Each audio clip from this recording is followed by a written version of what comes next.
Mesdames et messieurs et mesdemoiselles, oui, c'est une déclaration du ministre de la Défense israélienne qui me fait énormément rire ce soir, Monsieur Yolan Golav.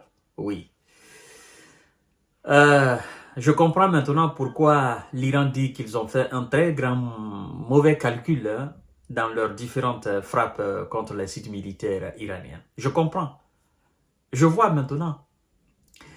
Le ministre de la Défense iranienne, Monsieur Yolan Golav, nous dit carrément que les stocks de roquettes et de missiles du Hezbollah sont réduits à 80% et que la capacité maintenant du Hezbollah n'est que de 20%. Bon, ils s'appuient sur leurs différentes frappes, tentatives de destruction des sites militaires iraniennes.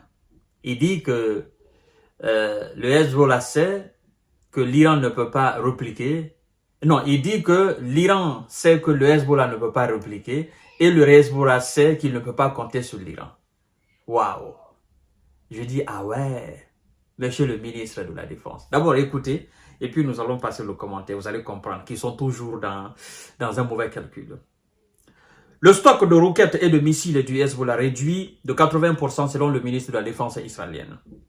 Le Hezbollah ne dispose plus que de 20% de son stock de roquettes et de missiles, a estimé le mardi 29 octobre 2024 le ministre de la Défense israélien Yoav Golan au cours d'un déplacement au quartier général du commandement nord de l'armée à Safed. Selon des propos rapportés par la presse et la télévision israélienne. Il dit, je cite, « Il existe un lien étroit entre notre attaque en Iran et ce qui arrive au Hezbollah. L'Iran comprend que le Hezbollah n'a pas la capacité de répondre et le Hezbollah comprend qu'il ne peut pas compter sur l'Iran, a-t-il ajouté, évoquant la riposte de samedi au tir de missiles iraniens du 1er octobre. D'abord, écoutez-moi.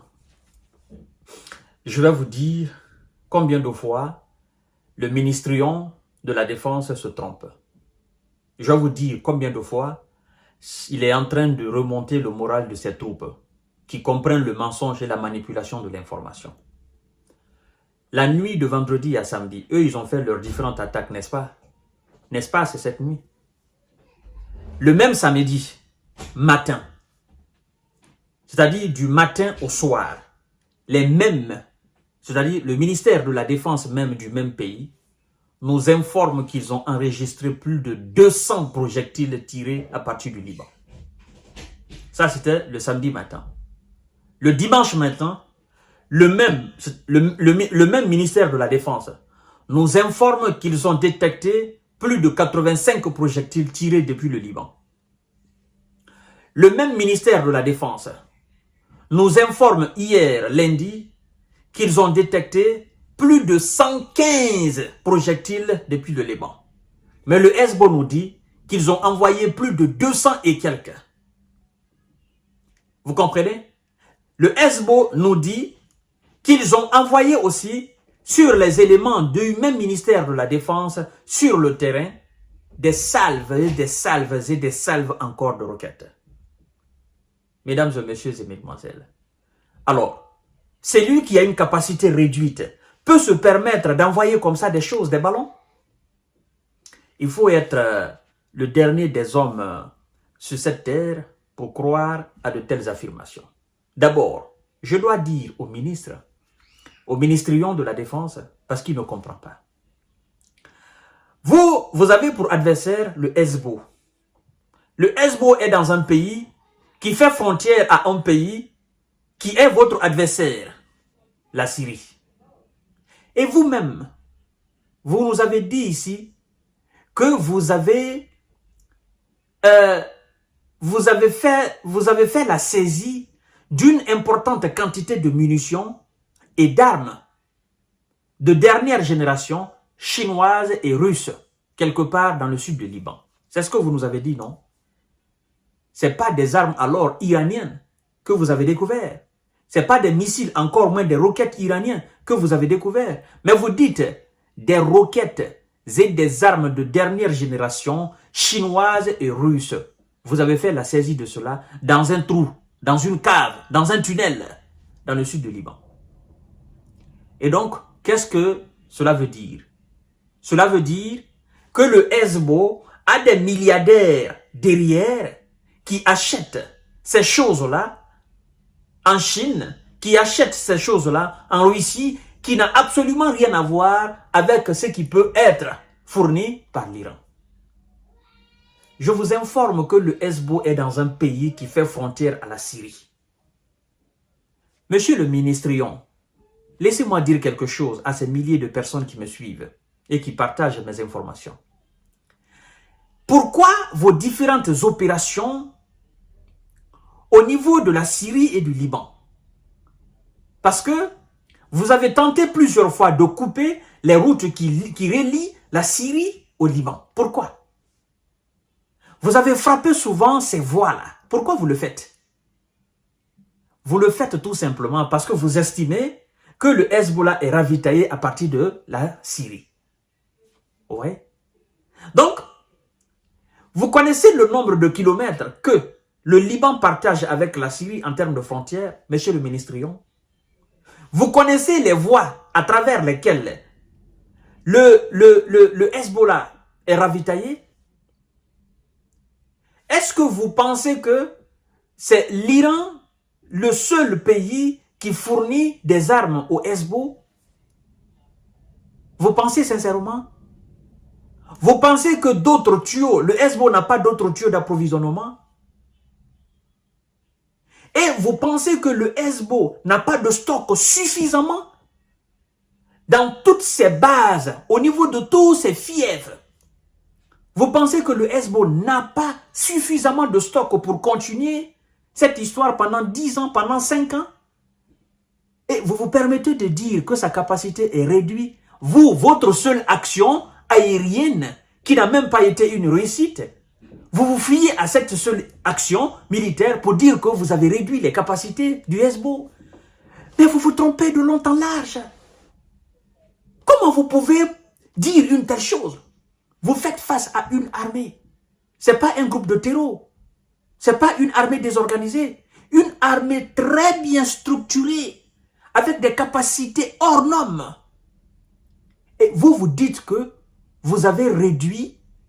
Si au moins vous aviez dit que vous aviez effectué des raids dans les fiefs du Hezbollah et que vous avez touché effectivement des stocks du Hezbollah avec des images et des vidéos à l'appui, là on pouvait dire que là c'est un coup dur pour Hezbollah. Mais vous envoyez des missiles qui n'ont pas touché leurs objectifs en Iran. Et puis, vous dites que vous avez réduit les capacités du Hezbollah.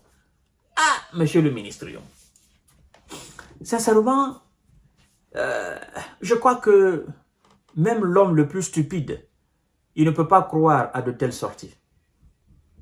Mais si cela suffit pour galvaniser vos troupes, ben d'accord, continuez à le faire.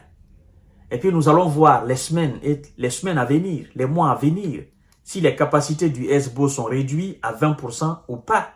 Ou si le Hezbollah continue à envoyer encore des ballons dans votre espace aérien, si le Hezbollah continue encore ses opérations aériennes dans votre pays, nous allons voir. Mais si, je dis bien si, le Hezbollah continue et que vous continuez à confirmer l'envoi des projectiles dans votre espace aérien à partir des positions du Hezbollah, ça veut dire que ce que vous avez dit, vous mentez. Premièrement.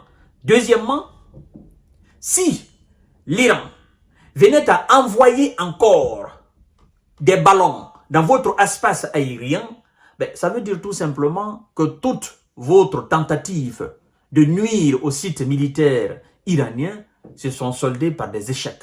Monsieur le ministre. D'accord?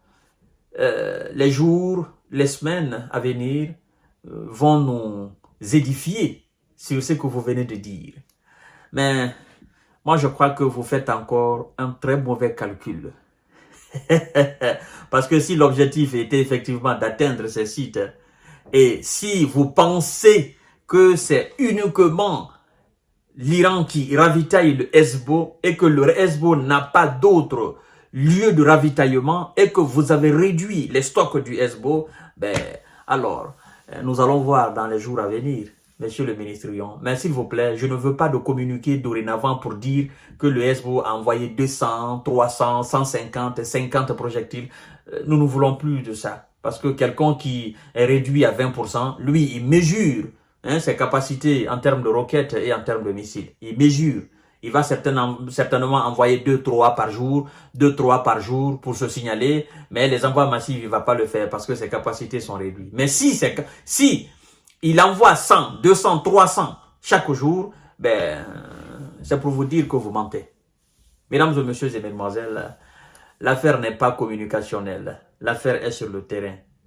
Les médias propagandistes l'ont fait dans la situation conflictuelle russo-occidentale en Ukraine, mais ça n'a pas marché. Ils pensaient que c'était une bataille médiatique, mais non. Les Russes ont dit non, c'est une bataille sur le terrain. Et c'est sur le terrain nous allons vous dominer. Et ils sont en train aujourd'hui de dominer les Occidentaux sur le terrain. D'ailleurs, ils ont emporté cette victoire-là. C'est terminé. La guerre est terminée en Ukraine. Ça, c'est la réalité, mesdames et messieurs. Je vous donne rendez-vous tout à l'heure encore pour notre série d'informations et de décortiquage. Partagez la vidéo dans tous les groupes possibles. Et abonnez-vous à ma chaîne YouTube Kanté-J Visionnaire. Le vrai, activez la cloche de notification pour ne plus rater mes vidéos. Merci beaucoup. Nous voulons la paix, rien que la paix, toute la paix pour le